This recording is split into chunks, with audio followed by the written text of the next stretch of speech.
everyone, it's Shar and welcome back to my channel. Okay, you know from the title of this video that I am trying to build, okay, stay still. I am trying to build the smallest house possible for these Sims. I've done something similar, which was like a house, how small of a house I could build for 8 Sims since the bunk beds update. For this one, this is my save file. This portion of Newcrest that we are in is actually a tiny house community. So each lot has at least 2 houses because most of the Sims that live here are not very wealthy. So I'm going to briefly introduce you to the family and then we're going to jump into the build. This is Stephanie. She is mom of all of these kids. She had these twin girls with her husband who did pass away when the girls were children. Many years later, she met a new man named Jeremy. They had 2 sons, Cody and Todd, and then Jeremy mysteriously disappeared. We have no idea what happened to him, but now Stephanie has moved to Newcrest and she is trying to raise her 4 children in this tiny house. So let's get to it. All right, let's start. So we know that this is going to be a tiny house community. I will probably fit about 3 or 4 houses. So this little corner here is going to be Stephanie's house. And why not make it even harder for myself and make it diagonal? I'm not going to do that to myself, but we're going to add some fun shapes. Actually, it would make more sense for us to put down the necessities and build a house around that. So let's do that. I'm going to start with the girls' room. We could do that. We could. I'm not going to, but we could. I was like, imagine I just put this down and it was the mom, one of the daughters, and the other daughter. That is the smallest house possible. I won't make them share a bed though. The restriction also is that I have to stick within our budget, which is the budget for a starter family of this size. All right, girlies, can you actually use this bed? And the TV immediately broke because it was raining. That's unfortunate. That's unfortunate. Don't worry. I'll just sell this and then give that back to them. Storage solutions. Is the room so cramped? Absolutely. Do they have to look past their own clothes to watch the TV? 100%. Can I use this space better? Probably, honestly. They may not have entertainment, honestly. It's like, can I fit the TV here and will it still be functional? We can see. We can see. All right, let's see if everything is still usable. They lost a TV, but they gained a bookshelf.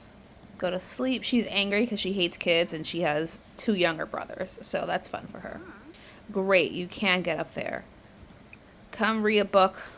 She hates children and she fears parenthood and loathes the presence from being around children.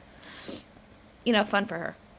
The bookshelf is functional. Great. Change your outfit into your everyday outfit.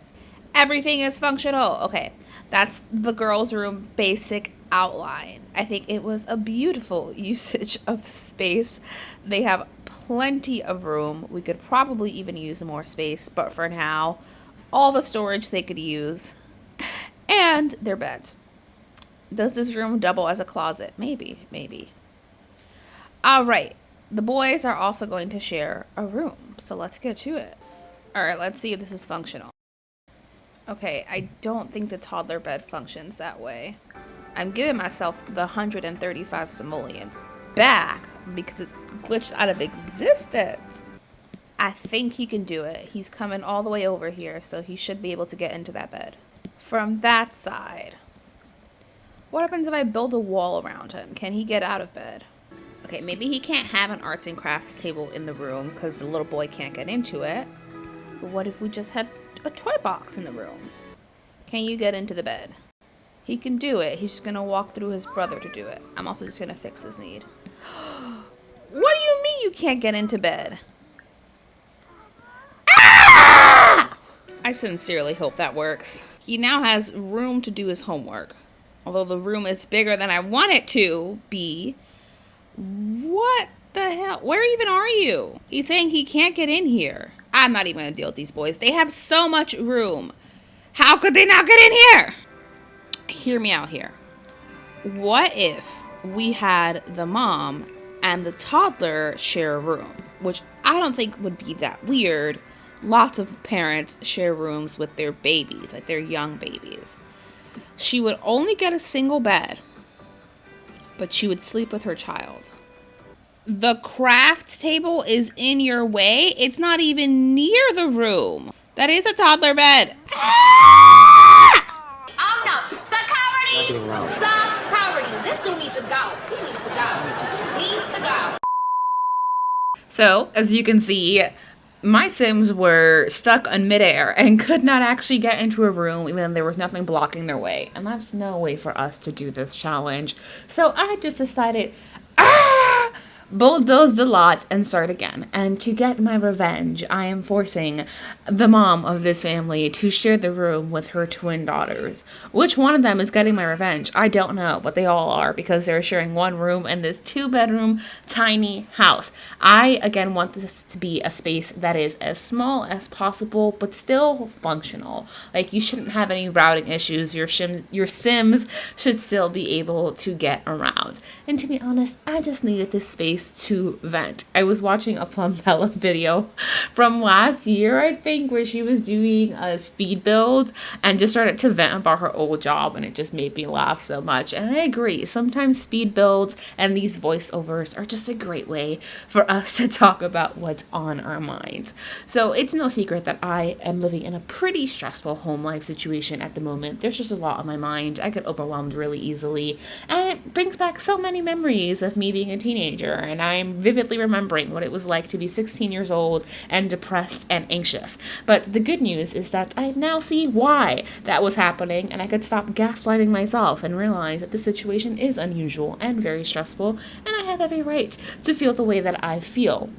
With that said, you can probably tell I did not have a good day. I spent most of my day crying, which was not fun for me, but doing this kind of stuff, playing The Sims, editing videos, is just a great way for me to distract my mind and to just play. Particularly, this was like a jigsaw puzzle. If you watch my Whimsy Stories challenge, you know that I have like 7 Sims in one house with 1 bathroom, and these poor Sims are always humiliated, so I at least try to create 2 bathrooms, or in this case, 1.5.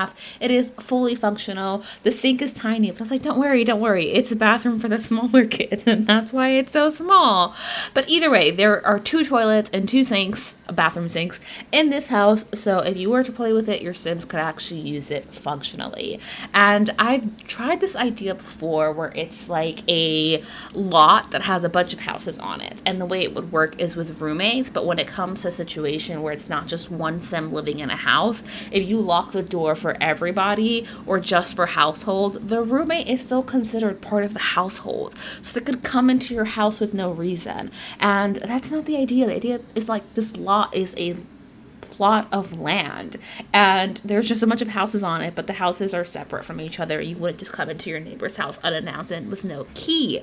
So I'm not sure how it would work, but maybe theoretically you could lock the doors. And the color scheme I initially thought for this house when I started building was to do like a green and brown and orange colors that I don't typically use, because my typical color scheme is blue and yellow, or like pinks and pastels and purples because I love those colors, or just straight up black and white if I am feeling in a black and white mood, usually when I'm in a bad mood, as you can tell by the fact that this house became black and white.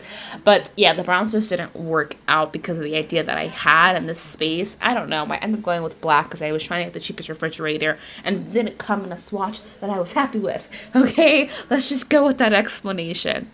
So it is a super tiny house. This is, I imagine, a pretty poor family. Most people who live in this particular plot of tiny homes are relatively poor. So yeah, it was just a fun time for me. And because I'm running out of things to talk about, let's talk about my latest read, Shar's Default. So I'm reading 2 books. I'm usually reading 2 or 3 books at a time. I saw a very funny meme that was like, if I tell you I read 30 books in 1 month, like, don't be impressed by that. Usually I read more if my mental state is at a worse first place. So I definitely felt that. But anyway, that's not the point. I'm currently reading 2 books at a time, which should tell you positive reflections, even though I'm having a not great day. I'm reading Sadie by Courtney Summers, I think, and I'm reading The Carol Haunt by Darcy Coates. And the book I want to talk to you about is The Carol Haunt. I started reading Darcy Coates' book for Summerween in July, and it was such a fun time, and I loved the story so much that I read a lot of Darcy Coates' other books. I think this is my 3rd or 4th Darcy Coates book. I've loved most of them, and this one is really, really spooky. This may be a spoiler. If you're going to read it, skip it, but I'm going to tell you what I think is happening. I'm not going to confirm whether or not that is happening in the book. 1, because I don't know, but 2, because me confirming it would actually be a spoiler. I think that one of the characters is actually the reincarnation of the serial killer in the book, or he's possessed by the serial killer, because Darcy Coates' books have like this supernatural element where weird shit is going on. I think that's what's happening, and he said this really creepy line that just gave me chills. Something about, he was a Victorian serial killer, by the way. The serial killer I'm talking about in this book, not the character, was a Victorian serial killer, and he killed an unknown number of people, talking like dozens and dozens and dozens of people. And because of that, this line is even creepier. So I think the guy that's saying this line is definitely modern time, and I think he's a reincarnation of this serial killer. And he says to our main character, "Oh, what a shame. I was hoping you would wear your costume," because when she gives tours, she wears her Victorian costume. And the reason why that gave me chills is because if this dude really is a reincarnation of this like mass murderer from the Victorian era, the idea that he would tell her that he wants to see her in a Victorian dress at night is really, really creepy, because I'm like, is he trying to reenact his murders?